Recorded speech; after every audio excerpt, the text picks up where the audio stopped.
Torque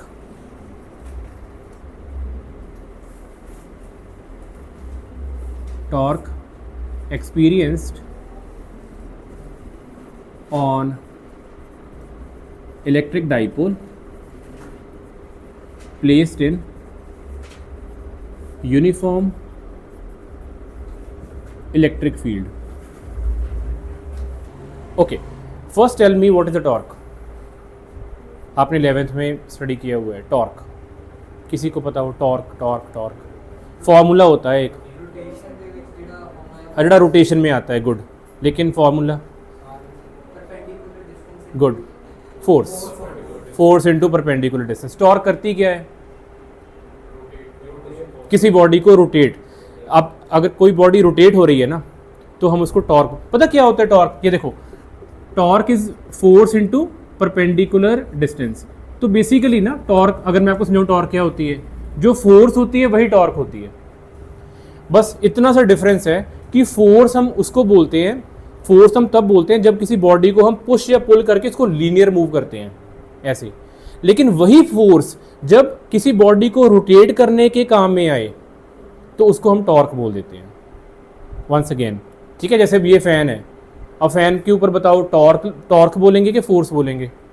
torque बोलेंगे, क्योंकि लग तो फोर्स ही रही है इसमें, लेकिन वो फोर्स काम क्या कर रही है? वो इसको रोटेट करने के लिए हेल्प कर रही है। आप एक्टिवा में आ रहे हो, ठीक है, जो एक्टिवा के व्हील्स हैं वो रोटेट कर रहे हैं ना, तो उस पर क्या लगती होगी?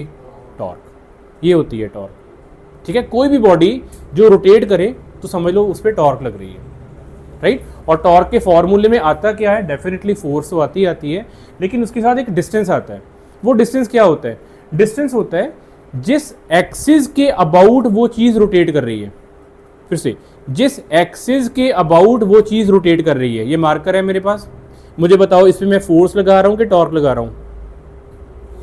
फोर्स। आप मुझे बताओ मैं इसके ऊपर फोर्स लगा रहा हूँ कि टॉर्क लगा रहा हूँ? टॉर्क, क्योंकि ये रोटेट होने की कोशिश कर रहा है। टॉर्क में ये क्या है? फोर्स। और ये डिस्टेंस कौन सा होगा? यहां से लेके जिस एक्सिस के अबाउट ही रोटेट कर रहा है, तो ये वाला डिस्टेंस, ओके। जिस एक्सिस के अबाउट कोई बॉडी रोटेट करेगी, फाइन, कि जो टॉर्क होती है वो फोर्स ही होती है। बस वो जो फोर्स का काम होता है वो किसी बॉडी को रोटेट करना होता है। जब कोई फोर्स रोटेट करवाएगी किसी बॉडी को तो हम उसको टॉर्क बोल देते हैं। ओके जी, ठीक है, ओके। तो अब हम ये जो करने वाले हैं, देखो आप खुद इमेजिन करोगे, हमारे पास मान लो यहाँ पे इलेक्ट्रिक फील्ड है ऐसे, ये होती है यूनिफॉर्म इलेक्ट्रिक फील्ड। यूनिफॉर्म का मतलब जितनी वैल्यू इधर उतनी वैल्यू इस यहाँ पे, उतनी वैल्यू यहाँ पे, मतलब कि इलेक्ट्रिक फील्ड की मैग्नीट्यूड चेंज नहीं हो रहा है, हर जगह पे इलेक्ट्रिक फील्ड सेम है, ठीक है। इस इलेक्ट्रिक फील्ड का नाम रख दिया हमने ई, ओके। अब हमने क्या किया, हमने ना यहाँ पे मान लो यहाँ पे चलो यहाँ पे लेट्स से हमने यहाँ पे डाइपोल रख दिया ऐसे। अब डाइपोल पहले बना लें, हमें पता है डाइपोल क्या होता है। एक तो उसके पास इक्वल एंड ऑपोजिट चार्जेस होते हैं, और दूसरा उसके बीच में एक कांस्टेंट डिस्टेंस होता है। ये कांस्टेंट डिस्टेंस आ गया तो बन गया डाइपोल, ठीक है। अब ये डाइपोल हमने इस इलेक्ट्रिक फील्ड में रखा है। हमने जानबूझ के इसको किसी एंगल पे रखा है। रखने तो मैं इसको हॉरिजॉन्टल भी रख सकता था, वर्टिकल भी रख सकता था, लेकिन हम वो बाद में डिस्कस करेंगे। हमने इसको किसी एंगल पे रखा है। कोई आपसे पूछ ले कितने एंगल पे रखा है, तो हम कहेंगे यहाँ से इलेक्ट्रिक फील्ड के साथ डाइपोल का एक एंगल बना देते हैं, थीटा, ठीक है, इतने एंगल पे रखा हुआ है, ओके। अच्छा, अब मुझे बताओ ये डाइपोल पे, पहली बात, इस पॉइंट पे फोर्स लगेगी? टॉर्क की बात नहीं कर रहे हैं, पहले सिर्फ फोर्स। ये चार्ज है हमारे पास और ये इलेक्ट्रिक फील्ड है। अगर हमारे पास एक सिंगल चार्ज हो और हमारे पास इलेक्ट्रिक फील्ड भी हो तो हमारे पास फोर्स की वैल्यू क्या आती होती है? Force is always equal to what? Q. हमारे पास चार्ज है, हमारे पास इलेक्ट्रिक फील्ड है, तो हमारे पास फोर्स भी है। फोर्स का फॉर्मूला हमने याद किया ही हुआ है, क्यू। अच्छा, ये जो क्यू फोर्स है, ये इस चार्ज को, अगर इस चार्ज को लेके जाना होता, इस अकेले चार्ज को, मान लो ये डाइपोल ना होता, इस चार्ज को कौन सी तरफ को फोर्स लगाता? क्या इस तरफ को फोर्स लगाता या राइट साइड को फोर्स लगाता? आपको कैसे पता लगा राइट साइड को फोर्स लगाता? क्योंकि पॉजिटिव चार्ज है, हमने कहा था positive charge always moves in the direction of. तभी मैं कह रहा हूँ बेटा आप हर एक क्लास जो लगा रहे हो ना वो कनेक्टेड है, पीछे वाला जो टॉपिक है उसके साथ कनेक्ट। जब आप वो मिस कर दोगे तो आपको ना मतलब कन्फ्यूजन आनी शुरू हो जाएगी। अच्छा है कि आप क्लासेस बिल्कुल रेगुलर लगा रहे हो, साथ में स्पेशली जो लास्ट में बैठा हुआ है एक लड़का वो भी रेगुलर लगा रहा है, जो मुझे बहुत अच्छा लग रहा है। क्योंकि अब उससे क्या हो रहा है, एटलीस्ट मैं ना आपको पीछे वाले लेक्चर के साथ कनेक्ट कर पा रहा हूँ कि हमने क्या किया था और ये वही हो रहा है वहाँ पे, है ना। ओके, तो positive charge always moves in the direction of electric field. इसका मतलब ये चार्ज के ऊपर इस तरफ को फोर्स लगेगी, इस तरफ को, और उसका फॉर्मूला होगा QE, F is equal to QE, ये होगा। बिल्कुल सही है। Okay, how about this point? Negative पे अगर इस पे फोर्स लगेगी कि नहीं लगेगी? लगेगी। क्यों लगेगी? क्योंकि सर चार्ज भी है और इलेक्ट्रिक फील्ड भी है, तो जब चार्ज इलेक्ट्रिक फील्ड दोनों होंगे तो ऑब्वियसली फोर्स आएगी। कितनी लगेगी? QE once again. तो वो QE कौन सी तरफ को लगेगी? और वो लेफ्ट को क्यों लगेगी? भाई शाबाश, अभिनंदन, खुश करता। So negative charge always moves opposite to the electric field. इसका मतलब ये इस तरफ को फोर्स लगेगी। Very nice. ओके, अच्छा बेटा एक क्वेश्चन का आंसर बताओ। अगर तो इसका मतलब दोनों की वैल्यू सेम है, QE। अब एक MCQ का क्वेश्चन आता है आपको, अगर किसी बॉडी के ऊपर मैं दो फोर्सेस लगाऊं, एक इधर एक उधर, मतलब एक इधर और एक इधर, इन दोनों फोर्सेस की वैल्यू सेम हो, QE, ये मार्कर मूव करेगा? नहीं मूव करेगा, नहीं मूव करेगा। तो इसका मतलब ये जो भी है ये मूव नहीं करेगा। उसका रीजन ये है कि two forces are equal and opposite. लेकिन अगर मैं इसको ऐसे रख दूं, यहां से फोर्स लगाऊं, सोचो यहां पे आपने एक थ्रेड सा बांधा हुआ है, आपने वन थ्रेड से पकड़ के इधर को फोर्स लगाई और उधर को भी थ्रेड बांधा हुआ है, आपने उस तरफ को फोर्स लगाई, बताओ क्या होगा? एग्जैक्टली। तो ये क्या करेगा, आपने इधर फोर्स लगाई, आपने उधर फोर्स लगाई, तो क्या होगा? ऐसे हो जाएगा। मूव नहीं किया। This is not called moving, this is called rotating. Move होता है वो अपने सेंटर से इधर आगे चला गया, ये होता है मूव होना। ये MCQ का क्वेश्चन आता है। क्या क्वेश्चन आता है कि जब आप टॉर्क लगाते हो किसी डाइपोल के ऊपर जो एक यूनिफॉर्म इलेक्ट्रिक फील्ड में प्लेस्ड है, तो क्या वो डाइपोल मूव करता है? आंसर इज नहीं मूव करता। वो पूछेंगे क्यों नहीं मूव करता? क्योंकि दोनों चार्जेस के ऊपर इक्वल एंड ऑपोजिट फोर्सेस लग रही हैं, तो मूव नहीं करता। तो वो कहेंगे मूव नहीं करता, ये तो कर तो गया। तो आप कहोगे सर इसको मूव नहीं बोलते, इसको रोटेट बोलते हैं। आपने मूव पूछा था, मूव नहीं करेगा, ये रोटेट करेगा। और रोटेट करने का रीजन था बेटा ये एंगल होना। जब ये रोटेट करके, मान लो देखो फिर से सुनो, आपने ऐसे फोर्स लगाई और ये रोटेट कर गया और ऐसे हो गया। अब बताओ, आपने फोर्स लगाई, कुछ होगा इसके ऊपर? नहीं। तो रोटेट क्यों हो रहा है? बिकॉज कैसे बोलोगे आप इसको? आप बोल रहे हो हाँ सर अब रोटेट होगा, अब रोटेट नहीं होगा। कुछ आप बता सकते हो एंगल क्या, उसके साथ क्या हो रहा है? कोई आंसर दे सकते हो कि रोटेट कब होता है और कब नहीं होता? कैसे बोलोगे? फोर्स इधर, अब इधर ये देखो, ये वाली फोर्स इधर, ऊपर वाली फोर्स इधर, अब रोटेट हो रहा है और अब नहीं हो रहा। फोर्स सेम वही। लाइन ऑफ एक्शन, फोर्स की लाइन ऑफ एक्शन, यहां पे फोर्स की लाइन ऑफ एक्शन है ये ऐसे, मतलब ये वाली, ये पूरा आप ये लाइन मान लो, और ऊपर वाले फोर्स की लाइन ऑफ एक्शन ये नहीं है, डिफरेंट है। जब दो फोर्सेस की लाइन ऑफ एक्शन डिफरेंट होंगी तो बॉडी रोटेट करेगी, चाहे वो फोर्सेस सेम भी लगी हों। लेकिन जब लाइन ऑफ एक्शन, अब देखो, अब इसकी लाइन ऑफ एक्शन कौन सी है? ये। और इसकी लाइन ऑफ एक्शन कौन सी है? वो भी यही है, यही लाइन है। मतलब मैं ये नहीं कह रहा हूं कि इधर को, मैं कह रहा हूं ये लाइन, ये पूरी लाइन, इस पूरी लाइन पे देख लो तो फोर्स इधर भी है और फोर्स इधर भी है। तो ऐसे केसेस में जब लाइन ऑफ एक्शन सेम हो जाएगा तब और फोर्स इक्वल होगी तो बॉडी नहीं मूव करेगी, कुछ भी नहीं करेगी, रोटेट भी नहीं करेगी। लेकिन जब लाइन ऑफ एक्शन डिफरेंट हो गया तो बॉडी रोटेट तो करेगी ही करेगी। हाँ, मूव करेगी कि नहीं करेगी वो डिपेंड करता है कि दोनों की फोर्स सेम है कि नहीं सेम है। अगर दोनों की फोर्स सेम है, जितनी यो ला रहा है उतनी फोर्स ये वाली लगा रहा है, तो मूव नहीं करेगी, लेकिन रोटेट करेगी। तो एक वर्ड आता है लाइन ऑफ एक्शन। तो यहाँ पे देखो, इस फोर्स की लाइन ऑफ एक्शन ये है, ये पूरी, ये इलेक्ट्रिक फील्ड की बात नहीं कर रहा हूँ मैं, ये नहीं, मतलब मैं बात कर रहा हूँ ये जो एरो है ये इस लाइन पे चल रहा है और ये जो एरो है ये इस लाइन पे चल रहा है। तो क्योंकि दोनों का लाइन ऑफ एक्शन डिफरेंट है, इसलिए जो आपने कहा, जो आपने जो मुझे आंसर दिया ना, वो तो आपने अपनी अपने एक्सपीरियंस से मुझे आंसर दिया कि हाँ सर ये रोटेट करेगा, लेकिन उसके पीछे फिजिक्स का जो अगर टेक्निकल आंसर देना हो तो वो होता है लाइन ऑफ एक्शन डिफरेंट है। जब दो फोर्सेस की लाइन ऑफ एक्शन डिफरेंट होती हैं तब डेफिनेटली बॉडी रोटेट करती है। Is it okay? तो हमने अभी तक ये सीख लिया कि जब हम इलेक्ट्रिक पोल को यूनिफॉर्म इलेक्ट्रिक फील्ड में प्लेस करेंगे तो जो डाइपोल है अगर उसके ऊपर फोर्सेस तो सेम लग रही हैं तो इसका मतलब वो डाइपोल मूव नहीं करेगा, लेकिन क्योंकि line of action of two forces are different तो वो बॉडी रोटेट तो पक्का करेगी। ठीक है जी, इतनी हम लाइन लिखने लगे हैं, तो आप साथ साथ में लिख लो, ये बना लो डायग्राम और लिख लो एक लाइन। मैं उतनी देर लिख लूँ, यहाँ पे मैं लिख देता हूँ।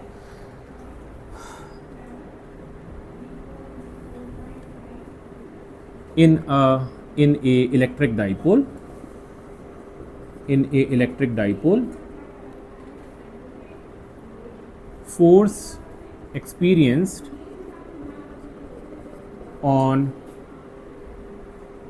plus q and minus q is equal to QE.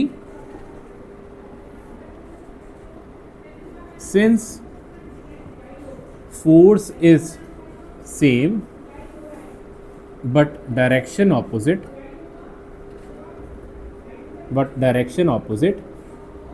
तो क्या होगा? So dipole will not move नहीं करेगा, dipole will not move. But फिर होगा क्या? But since line of action, मैं इसको अंडरलाइन कर दूंगा ताकि ये वर्ड आपके दिमाग में रहे, since line of action of two forces are different, since line of action of two forces are different, so the dipole will experience rotation.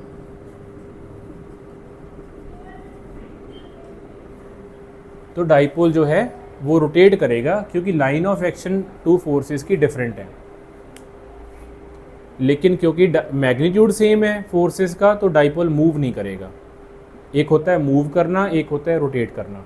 Okay, तो डाइपोल विल एक्सपीरियंस रोटेट। तो ये एक बात समझ में आ गई कि ये वाला जो डाइपोल है वे डेफिनेटली रोटेट करेगा क्योंकि line of action of the forces are different, लेकिन ये डाइपोल मूव नहीं करेगा क्योंकि फोर्सेस इक्वल हैं और ऑपोजिट हैं। ओके, तो क्योंकि ये रोटेशन करेगा तो हम लिख देते हैं देयरफॉर टॉर्क कितनी होगी? फिर अगर रोटेशन होगी तो टॉर्क होगी, तो टॉर्क कितनी एक्सपीरियंस होगी? Torque experienced by the dipole, torque कितनी एक्सपीरियंस होगी? तो हम टॉर्क का फॉर्मूला लिख देते हैं। टॉर्क का फॉर्मूला है force multiply by perpendicular distance between two forces. दो फोर्सेस के बीच में जो परपेंडिकुलर डिस्टेंस है वो हम देखेंगे और उसको फोर्स के साथ मल्टीप्लाई कर देंगे। तो यहाँ पे टॉर्क को हम टी के साथ भी डिनोट करते हैं। एक्चुअली साइन टॉर्क का और होता है, लेकिन आप टॉर्क को टी से ही शो कर दो। Torque is equal to force multiply by perpendicular distance. इसको पहले हम, अच्छा परपेंडिकुलर डिस्टेंस कौन है जी? चलो पहले ये लिख लो, फिर मुझे बताना। अगर जिन्होंने लिख लिया मुझे बताओ परपेंडिकुलर डिस्टेंस आप किसको बोलोगे? मैं आपको एक हिंट दे देता हूँ, यहाँ पे मैंने परपेंडिकुलर डिस्टेंस शो ही नहीं किया। यहाँ से एग्जैक्टली यहाँ से ये तो हो नहीं सकता परपेंडिकुलर, तो यहाँ से ये यहाँ तक। पर आप कहोगे सर यहाँ तो फोर्स ही नहीं है। हमें फोर्स चाहिए भी नहीं, हमें फोर्स की लाइन ऑफ एक्शन चाहिए। तो लाइन ऑफ एक्शन ये था, तो हम यहाँ से एक लाइन नीचे को ड्रॉ करेंगे। तो जैसे हमने ये ड्रॉ किया, तो ये जो डिस्टेंस होगा ये वाला, अब डिस्टेंस को नाम दे देते, मान लो ये है हमारे पास A, ये है हमारे पास B, ये है हमारे पास N, ठीक है। तो लेट्स से BN, जो BN होगा वो होगा perpendicular distance BN। Okay, what is BN, what is F? F की वैल्यू हमें पता है, आई होप सो, QE है ना। How about BN? अच्छा ये देखो BN आपके पास, एक काम करो, मुझे BN, थीटा और 2A का रिलेशन बताओ। सो BN, theta, 2A, BN perpendicular मान लो, 2A हाइपोटेन्यूज मान लो, तो थीटा साइन ऑब्वियसली हो जाएगा। तो साइन थीटा होता है परपेंडिकुलर अपॉन हाइपोटेन्यूज। तो एक रफ पे यहाँ पे साइड पे करते हैं कि अगर BN अपॉन 2A कर देते तो वो हमारे पास साइन थीटा होता, पर क्योंकि हमें सिर्फ BN का आंसर चाहिए तो BN हो गया 2A साइन थीटा। तो BN की जगह हम यहाँ पे लिखने लगे हैं 2A साइन थीटा।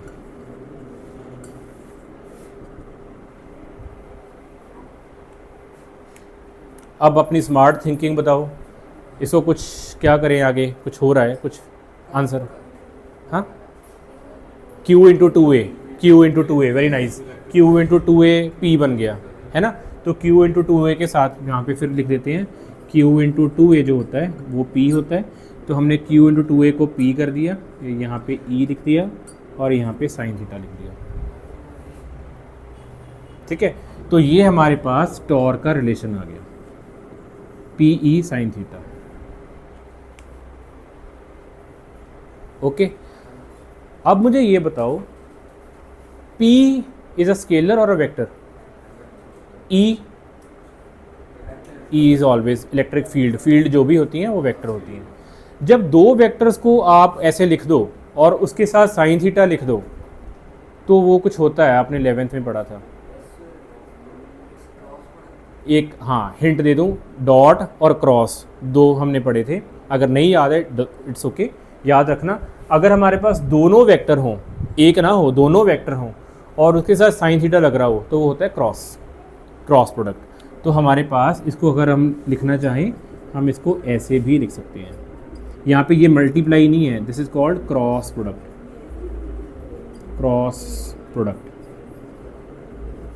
ठीक है। तो ये भी होता है। अच्छा, जब आपने क्रॉस प्रोडक्ट लिख दिया तो वेक्टर जरूर डालना है, T vector, P vector, E vector. तो अगर आपको मैग्नीट्यूड निकालना है तो ऊपर वाला फार्मूला, वेक्टर में लिखना है तो नीचे वाला formula, P cross E। Again this is one of the most important, 12th के बोर्ड में या तो कई बार डाइपोल वाला क्वेश्चन आता है, मतलब जो हमने कल किया था इलेक्ट्रिक फील्ड वाला, और अगले साल कई बार ये आता है टॉर्क का, ठीक है। तो ये पक्का ही होता है, या तो MCQs में आएंगे या फिर ये कोई न्यूमेरिकल बन के आएगा या ये डेरिवेशन आ जाएगी, ठीक है। तो ये इंपॉर्टेंट है। तो torque is equal to P cross E। Okay जी। अच्छा, अब हम स्पेशल केस करते हैं थीटा के। थीटा 0 होगा तब क्या होगा, थीटा 90 होगा तब क्या होगा, थीटा 180 होगा तब क्या होगा। तो स्पेशल केसेस,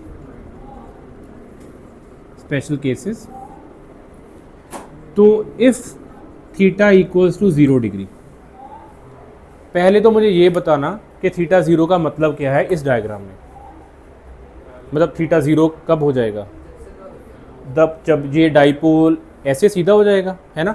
तो इसका मतलब कि अगर ये इलेक्ट्रिक फील्ड है ऐसे, तो जो डाइपोल है वो बिल्कुल इसके ऊपर ही आ जाएगा, ऐसे ये आ जाएगा। तो ऐसे केस में हम बोलेंगे थीटा इक्वल्स टू 0 डिग्री।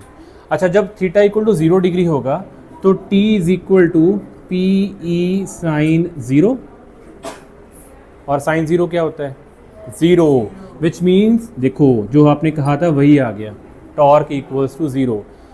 आपने कहा था कि जब ये इलेक्ट्रिक डाइपोल इसके ऊपर होगा तब फोर्स तो लगेगी नहीं, रोटेट भी नहीं करेगा, क्योंकि ये ऑटोमेटिकली आपको दिख ही रहा है क्या हो रहा है यहाँ पे।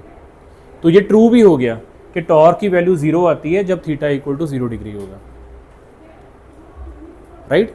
इस सारे सिनारियो में मैं अगर आपसे दोबारा से फिर पूछ लूँ कि फोर्स क्या होगी, तो आप कहोगे सर वो तो आपको पहले ही बता दिया कि फोर्स तो नेट फोर्स तो लगेगी नहीं। अच्छा, दो चीज़ें होती हैं, फोर्स क्या होगी, नेट फोर्स क्या होगी। अगर कोई आपसे पूछे फोर्स क्या होगी तो फोर्स तो लग रही है क्यू ई, अगर आपसे पूछे नेट फोर्स क्या है तो वो कहोगे वो नहीं है, वो ज़ीरो है।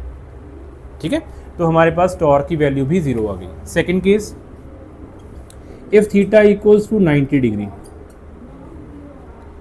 तो टॉर्क बन गया जी पी ई साइन 90। वैसे 90 का मतलब क्या होगा, 90 का मतलब होगा परपेंडिकुलर, वेरी नाइस। तो इसका मतलब बिल्कुल ऐसे, ये है नीचे वाला माइनस क्यू, ऊपर वाला प्लस क्यू, ऐसे। Because forces are equal and opposite, है ना, equal and opposite F net zero. So torque is equal to sine 90 होता है 1, so torque is equal to P E which is maximum. तो आपको MCQ question आता है कि टॉर्क जो है वो मैक्सिमम कब होती है, तो आंसर इज जब डाइपोल इलेक्ट्रिक फील्ड के परपेंडिकुलर हो। ठीक है, डाइपोल इलेक्ट्रिक फील्ड के परपेंडिकुलर हो। यहाँ पे एक लाइन छोटी सी लिख लो, dipole aligned with electric field. यहाँ पे लिख लो dipole perpendicular to electric field, to electric field. एक छोटा मैं भी गलती लिख रहा हूँ, डाइपोल मत लिखो, डाइपोल मोमेंट लिख दो, dipole moment, because we are talking about like P and E, P और ई के बीच में dipole moment, dipole moment, dipole moment. ठीक है, आई होप आप सभी को याद है डाइपोल मोमेंट क्या होता है। तो माइनस क्यू से प्लस क्यू, तो डाइपोल मोमेंट ऐसे होता है ना। यहाँ पे भी माइनस क्यू से प्लस क्यू, तो डाइपोल मोमेंट ऐसे होगा। तो इलेक्ट्रिक फील्ड उधर जा रही है, डाइपोल मोमेंट ऊपर जा रहा है, दोनों के बीच में थीटा 90 डिग्री हो गया। Is it okay, right. Third one, अब ये केस बड़ा इंटरेस्टिंग है। If theta is equal to 180 degree, ये आपको सोचना पड़ेगा अभी। तो ये हो गया ऐसे। तो डाइपोल मोमेंट पहले तो बताओ थीटा 180 बनेगा कैसे। हाँ, इसका मतलब डाइपोल कैसे बनाएंगे। हाँ, तो नेगेटिव क्यू अब उधर चला जाएगा, क्योंकि ये डाइपोल ऐसे तो हमें उल्टा डाइपोल बनाना है ना, पी इधर को बनाना है। तो हम करेंगे यहाँ पे माइनस क्यू और यहाँ पे प्लस क्यू, ये हो गया। तो अब पी वेक्टर इधर आ गया माइनस से प्लस, जबकि इलेक्ट्रिक फील्ड अभी भी इधर ही जा रही है, राइट, ये हो गया। तो ऐसे केस में थीटा बोल देंगे 180। अब जब टॉर्क को हमने किया 180 साइन 180, तो साइन 180 होता है 0, टॉर्क आगे फिर 0। हाँ ठीक है, समझ में ही आ रहा है, टॉर्क तो 0 भी आएगी, राइट, क्योंकि ये लाइन में आ गया ना, रोटेट तो नहीं करेगा। लेकिन this position is called as unstable position. Unstable, unstable क्यों, क्योंकि ये 180 से अगर आपने हल्का सा एक आधा डिग्री भी, थोड़ा सा भी इसको रोटेट कर दिया, सोच के देखना क्या होगा। चलो आप मुझे बताओ क्या होगा। अगर आपने इसको थोड़ा सा ऐसे जस्ट थोड़ा सा किया, तो क्या होगा उसके बाद 180 मूव कर जाएगा, ये उल्टा ही घूम जाएगा। पता क्यों, ये देखो प्लस क्यू के ऊपर फोर्स कौन सी तरफ लग रही है, मतलब कितने उस तरफ लगेगी। तो इस यहाँ पे फोर्स लग रही है इस तरफ, मैं बनाऊंगा नहीं तो कॉम्प्लेक्स हो जाएगा काम। और इस तरफ फोर्स कहाँ लग रही है, इस तरफ। तो इस तरफ फोर्स लग रही है उधर को, उस तरफ फोर्स लग रही है इस साइड को। अगर आपने इसको थोड़ा सा रोटेट कर दिया, सोचो ये वाली फोर्स क्या कह रही थी, उधर को जाना है, तो ये पूरा जोर लगाएगी उधर लेके जाने के लिए, और ये वाला डॉट पूरा जोर लगाएगा इस तरफ आने के लिए। इसका मतलब जैसे ही आपने इसको ऐसे किया, ये एकदम रोटेट होके ऐसे हो जाएगा, राइट। तो इसका मतलब ये अभी टॉर्क तो 0 है, but this is very unstable position. यहाँ पे ये स्टेबल था, अगर आप इसको थोड़ा सा हिला देते ना, ऐसे कर देते, तो ये वापस फिर वहीं पे आ जाता, ऐसे कर देते फिर आ जाता। लेकिन अगर आप इसको ऐसे थोड़ा सा भी करोगे तो एकदम ही रोटेट कर जाएगा ये, ठीक है। तो इसको हम बोलेंगे टॉर्क इक्वल टू 0 लेकिन unstable position.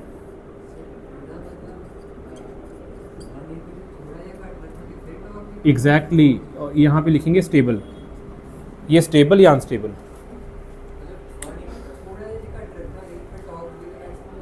Torque will not be maximum, torque will not be maximum at that case, but torque will try to make it.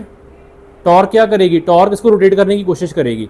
तो ये पता क्या करेगा, ये देखो जैसे आपने इसको 180 थोड़ा सा ऐसे कर दिया, तो ये ऐसे करेगा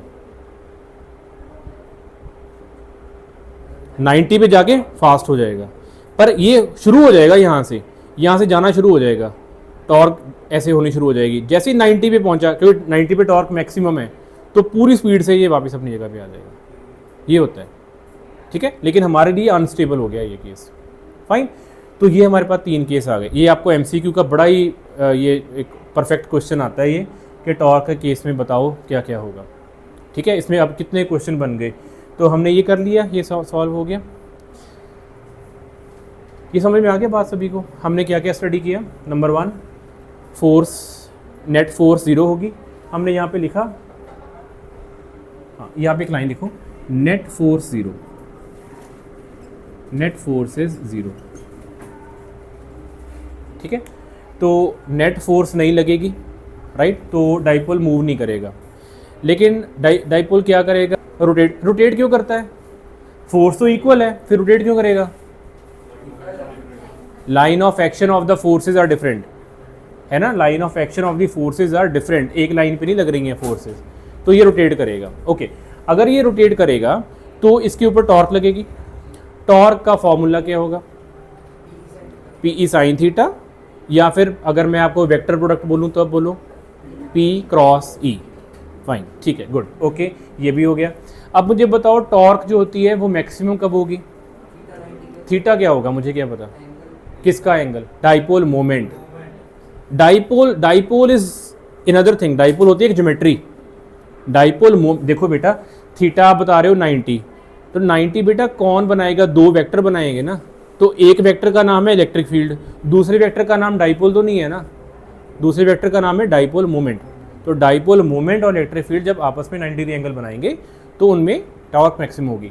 ओके, जब यहाँ पे कहाँ है, ये होगा, राइट, तो उस टाइम पे लाइन ऑफ एक्शन में जो सेपरेशन है वो मैक्सिमम है, जो आपको रोटेट करने में मदद कर रही है। जैसे कि यहाँ पे लाइन ऑफ एक्शन बिल्कुल नहीं था, दोनों एक ही लाइन पे थे, और यहाँ पे लाइन ऑफ एक्शन, यहाँ से देखो QE इधर जा रहा है और ये वाला इधर आएगा, QE ऐसे ही लगेगा ना, तो सेपरेशन इज मैक्सिमम। जब दो चीज़ आप सोच के देखो, चलो आपको मैं एग्जांपल देता हूँ, ये मार्कर है, राइट, मुझे एक मार्कर को इसको रोटेट करना है, मैंने एक फिंगर यहाँ पे रखी और दूसरी फिंगर यहाँ पे रखी, ठीक है, यहाँ पे रखी और यहाँ पे रखी, ऐसे, राइट। अब जब मैं इसको इधर फोर्स लगाऊंगा, इधर फोर्स लगाऊंगा, तब ज़्यादा रोटेशन होगी, या फिर इसको इधर कर दूं और इधर को इसके इधर कर दूं, तब ज़्यादा रोटेशन होगी। So when the line of action between the 2 forces, उनके बीच में जो सेपरेशन है वो जितनी ज़्यादा होगी उतनी ज़्यादा टॉर्क लगेगी। टॉर्क का फॉर्मूला देख लो, force into what, line of separation के बीच में डिस्टेंस। BN क्या था, BN यही था ना, तो जितना इन दोनों की लाइन ऑफ एक्शन में डिफरेंस ज़्यादा होगा उतनी BN की वैल्यू ज़्यादा होगी, जितनी BN की वैल्यू ज़्यादा होगी उतनी टॉर्क ज़्यादा होगी। इज इट ओके, ठीक है, क्लियर हो गया बेटा ये। अब इससे क्वेश्चन करें, आपका पेट क्वेश्चन, आपको तो मतलब मुझे पता है आप फटाफट आंसर निकाल दोगे। ये लो, हमारे पास एक डाइपोल है, और नहीं रुको यार, एक क्वेश्चन आता है और मुझे फिर भूल जाएगा। एक क्वेश्चन आपको यही आ गया, क्वेश्चन ये है, हमारे पास एक इलेक्ट्रिक फील्ड है, लग रही है, जो नॉन यूनिफॉर्म है। तो अब मुझे बताओ कि अगर उसमें डाइपोल को हमने 30 डिग्री एंगल पे या किसी भी एंगल पे रख दिया, kept at angle theta with electric field, तो आप बताओ कि उसमें क्या होगा, व्हाट हैपन, क्या होगा, क्या टॉर्क 0 होगी, फोर्स 0 होगी, नेट फोर्स, ठीक है, या टॉर्क 0 नहीं होगी लेकिन नेट फोर्स 0 होगी, या फिर टॉर्क 0 नहीं होगी, नेट फोर्स भी 0 नहीं होगी, या फिर टॉर्क जो है वो 0 होगी लेकिन नेट फोर्स 0 नहीं होगी। क्वेश्चन है, अगर आपके पास डाइपोल को एक नॉन यूनिफॉर्म इलेक्ट्रिक फील्ड में रख दिया तो आपको, और डाइपोल को किसी एंगल पे रखा हुआ है, किसी एंगल पे, तो आप बताओ क्या होगा। अच्छा, मैं इससे पहले ये बता दूं नॉन यूनिफॉर्म होता क्या है। यूनिफॉर्म इलेक्ट्रिक फील्ड का मतलब होता है इलेक्ट्रिक फील्ड की value all over the place same है, और नॉन यूनिफॉर्म मतलब का होता है कि इलेक्ट्रिक फील्ड की वैल्यू यहाँ पे डिफरेंट होगी, यहाँ पे डिफरेंट होगी, यहाँ पे डिफरेंट होगी। तो इलेक्ट्रिक फील्ड की वैल्यू वेरी कर रही है। अब बताओ आंसर क्या होगा। Anybody else? आप पहले क्वेश्चन समझ गए क्या है, और बड़ा आंसर इजी है। क्वेश्चन ये है कि यहाँ पे इलेक्ट्रिक फील्ड डिफरेंट है, यहाँ पे डिफरेंट है, यहाँ पे डिफरेंट है। ओके, आपसे क्वेश्चन है कि ऐसे केस में अगर डाइपोल आप किसी एंगल पे रख दोगे तो उसके ऊपर कौन सी वैल्यू जीरो होगी, कौन सी वैल्यू जीरो नहीं होगी। दोनों ही जीरो नहीं होंगे या दोनों ही जीरो होंगे। टॉर्क, टॉर्क किस पे डिपेंड करती है? अगर लाइन ऑफ एक्शन दोनों में डिफरेंट है फोर्सेस का, हमें लेना देना नहीं है कि फोर्स सेम है कि डिफरेंट है। अगर फोर्स का लाइन ऑफ एक्शन डिफरेंट है तो टॉर्क तो लगेगी लगेगी। तो लाइन ऑफ एक्शन डिफरेंट है इस केस में, एंगल थीटा है ना, तो एंगल थीटा है, इसका मतलब दोनों का लाइन ऑफ एक्शन डिफरेंट होगा, तो फोर्स टॉर्क तो आएगी आएगी। ओके बेटा सुनो, फोर्स जीरो नहीं आएगी, ये आंसर है ये वाला। फोर्स बेटा जीरो कब आती है? कब जीरो आती है? जब दोनों फोर्सेस सेम हो और डायरेक्शन ऑपोजिट हो। अगर यहाँ पे दोनों फोर्स सेम तब होंगी जब E की वैल्यू सेम होगी। मैंने आपको कहा नॉन यूनिफॉर्म इलेक्ट्रिक फील्ड, इसका मतलब यहाँ पे E की वैल्यू मान लो आ गई 5 और यहाँ पे मान लो E की वैल्यू आ गई 2, क्योंकि मैं कह रहा हूँ ना नॉन यूनिफॉर्म। तो इसका मतलब ये फोर्स बन गई मान लो 2Q, जो भी है ये बन गया 5Q, मतलब फोर्स की वैल्यू डिफरेंट हो गई। आप सोचो अगर मैं एक मार्कर को इस तरफ 5Q लगाऊं और इस तरफ 2Q लगाऊं तो क्या ये रेस्ट में रहेगा? नहीं, ये इस तरफ को मूव करेगा ना। तो इसलिए फोर्स तो जीरो। फोर्स कब जीरो होती है? जब दोनों तरफ की फोर्सेस इक्वल हो जाएं। नहीं है फोर्सेस इक्वल। क्यों नहीं है फोर्सेस इक्वल? क्योंकि हमने यहाँ पे लिख दिया नॉन यूनिफॉर्म इलेक्ट्रिक फील्ड, और फोर्स का फॉर्मूला होता है QE, और दोनों में E आ रहा है। जब E ही नॉन यूनिफॉर्म हो गया तो दोनों की फोर्स की वैल्यू डिफरेंट हो गई, राइट जी। तो अगर फोर्स की वैल्यू डिफरेंट हो गई तो नेट फोर्स जीरो नहीं हो सकती। आई होप अंडरस्टैंड कर जाओगे इस बात को, है ना। जैसे मान लो यहाँ पे नवप्रीत है, नवप्रीत को सेंटर पे खड़ा कर दो। मान लो उसको जिया ने इधर से पकड़ के 2 न्यूटन से खींचा, किरत ने पकड़ के उधर को 10 न्यूटन से खींचा, तो नवप्रीत का क्या होगा? क्या वहीं पे खड़ी रहेगी? नहीं, वो ले जाएगी उधर को। डन। तो अगर नेट फोर्स जीरो नहीं है तो वो बॉडी रेस्ट पे नहीं रह सकती, तो फोर्स जीरो नहीं होगी। और टॉर्क जीरो क्यों नहीं होगी? क्योंकि हमने यहाँ पे क्या लिखा है, वो किसी एंगल पे है। जब वो किसी एंगल पे आ गया तो डेफिनेटली दोनों फोर्सेस, चाहे वो सेम हो चाहे डिफरेंट हो, इट डजंट मैटर, उन दोनों का लाइन ऑफ एक्शन डिफरेंट हो गया। अगर यही क्वेश्चन मैं आपको दोबारा से मॉडिफाई करके दे देता कि जी नॉन यूनिफॉर्म इलेक्ट्रिक फील्ड है और डाइपोल को हमने अलाइन कर दिया इलेक्ट्रिक फील्ड के साथ, बोलो क्या होता? नॉन यूनिफॉर्म इलेक्ट्रिक फील्ड है और डाइपोल को हमने एंगल पे नहीं रखा, ऐसे कर दिया, इस लाइन के ऊपर रख दिया, तो क्या होगा? Fourth option, right. क्योंकि लाइन आपने सेम लाइन पे रख दिया, टॉर्क तो नहीं लगेगी अभी, लेकिन क्योंकि नॉन यूनिफॉर्म है, इसका मतलब फोर्सेस डिफरेंट है, तो फोर्स तो आएगी। हाँ, सेकंड क्यों आएगा? हमने डाइपोल को अलाइन कर दिया, तो जब डाइपोल को अलाइन कर दिया तो डाइपोल टॉर्क रोटेट कैसे करेगा? फोर्थ ऑप्शन, हाँ फोर्थ आएगा। समझ आ रही है बेटा बात? हाँ जी सैनस बेटा आ रहा है, क्लियर हो रहा है, ठीक है। तो इस केस में आंसर आएगा ये, लिख लो शाबाश। और इस केस में आंसर ये भी लिख लो। तो यहाँ पे हम लिख देंगे कि अगर हमारे पास नॉन यूनिफॉर्म इलेक्ट्रिक फील्ड होती और डाइपोल को हम अलाइन कर देते विद इलेक्ट्रिक फील्ड, और फिर से आपसे पूछा जाता कि क्या होगा, तो आंसर में यहाँ पे सेम ऑप्शंस होती, torque zero, F net zero, torque not zero, F net zero, या फिर torque not zero, F net not zero, या फिर लास्ट में टॉर्क 0 और एफ नेट नॉन ज़ीरो, तो आपका आंसर 4th आता। बस ठीक है जी, आज के लिए इतने बहुत है।